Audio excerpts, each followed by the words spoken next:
Halo semuanya, perkenalkan kami dari kelompok 4, di mana kali ini kami akan membahas mengenai sumber daya alam persamaan dasar akuntansi dalam mata kuliah akuntansi keuangan 2, di mana video ini merupakan tugas proyek dari kelompok 4. Tapi sebelum kami memulai ke dalam materi, kami memperkenalkan diri, di mana saya sendiri bernama Rini Natalia Stanggang dan bersama 3 teman saya yaitu Maria Vincentia Sialaho, Natalia Febrianti Purba, dan juga Aldiman Pasaribu. Namun, sebelum lebih dalam membahas mengenai sumber daya alam persamaan dasar akuntansi, kita harus mengetahui terlebih dahulu pengertian sumber daya alam dalam akuntansi. Sumber daya alam merupakan segala sesuatu yang ada di alam dan dapat dimanfaatkan oleh manusia untuk memenuhi kebutuhannya. Sumber daya alam dapat berupa tanah, air, udara, mineral, dan tumbuhan, serta hewan yang hidup di dalamnya. Dalam dunia akuntansi, pengelolaan sumber daya alam juga memerlukan penerapan persamaan akuntansi.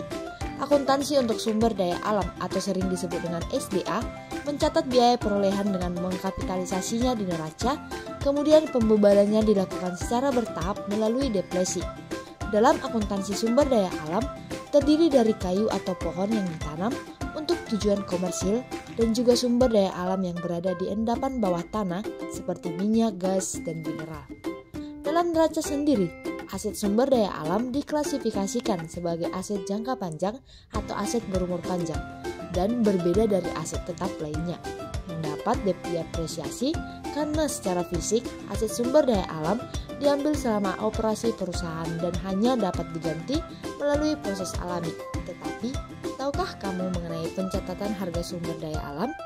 Mari kita bahas.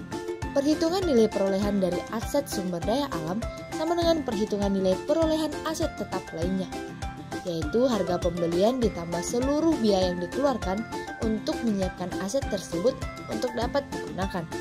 Beberapa tipe biaya yang dikeluarkan perusahaan dalam mengakuisisi dan menyiapkan aset sumber daya alam adalah yang pertama, harga pembelian, yaitu di mana jumlah yang dibayarkan oleh perusahaan untuk mendapatkan izin usaha pertambangan atau UP atau hak atas tanah.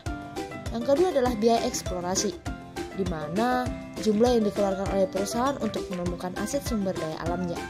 Dan yang ketiga adalah biaya pengembangan, yaitu biaya pengembangan ini biaya yang dikeluarkan perusahaan untuk mempersiapkan fasilitas pendukung di lokasi sumber daya alam. Ini termasuk biaya pengeboran, biaya ekstraksi, dan pembangunan terowongan dan juga sumur.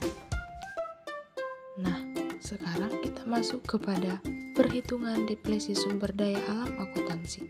Sebelum itu, kita harus mengetahui apa itu depresi. Depresi merupakan alokasi sumber daya alam secara sistematis selama masa manfaat sumber daya tersebut. Nah, maka aset tetap berwujud selain biaya pengalokasian sumber daya alam disebut depresiasi. Maka pada aset pengalokasiannya, biaya sumber daya alam disebut depresi. Untuk menghitung depresi, biasanya perusahaan menggunakan metode unit produksi, karena depresi timbul karena adanya proses ekstrak dari unit-unit yang diambil sepanjang tahun. Maka, perhitungan depresi sumber daya alam akuntansi yaitu biaya depresi per unit sama dengan biaya total dikurang dengan nilai sisa per estimasi unit yang tersedia. Maka, setiap tahun perusahaan akan menjurnal beban depresi sebagai berikut, di mana beban depresi akan berada di sebelah debit dan akumulasi depresi berada di sebelah kredit. Rumus depresi. Rumus depresi adalah total harga perolehan dikurangi nilai sisa dibagi total estimasi seluruh unit, sama dengan biaya depresiasi per unit. Untuk mencari beban depresiasi tahunan, yaitu biaya depresi per unit dikali jumlah unit yang berhasil digali atau dijual. Contoh soal, PT Alaska menanamkan dana sebesar 4 juta US dollar dalam tambang yang diperkirakan memiliki 8 juta ton batu bara dan tanpa nilai sisa. Pada tahun pertama, 600.000 ton batu bara telah digali dan dijual. Hitunglah beban depresi tahunan dan buatlah jurnal serta pencatatan dalam neraca. Penyelesaiannya adalah Biaya deplesi per ton batubara sama dengan 4 juta US dollar dibagi 8 juta sama dengan 0,5 US dollar. Beban deplesi tahunan sama dengan 0,5 US dollar dikali 600.000 sama dengan 300.000 US dollar. Maka, untuk mencatat beban deplesi untuk cadangan batubara pada PT Alaska pada tanggal 31 Desember adalah beban deplesi sebesar 300.000 di sebelah debit dan akumulasi deplesi sebesar 300.000 di sebelah kredit. Dan untuk neraca pada PT Alaska yaitu batubara sebesar 4 juta US dollar dan dikurangi akumulasi deplesi sebesar 300.000 dan hasilnya adalah 3.700.000 rupiah. Nah, sekarang kita masuk pada kesimpulan. Akuntansi atas aset sumber daya alam atau SDA pada dasarnya sama saja dengan akuntansi atas aset tetap lainnya. Hanya saja, aset sumber daya alam memiliki karakteristik tersendiri yang menyebabkan adanya perbedaan perlakuan.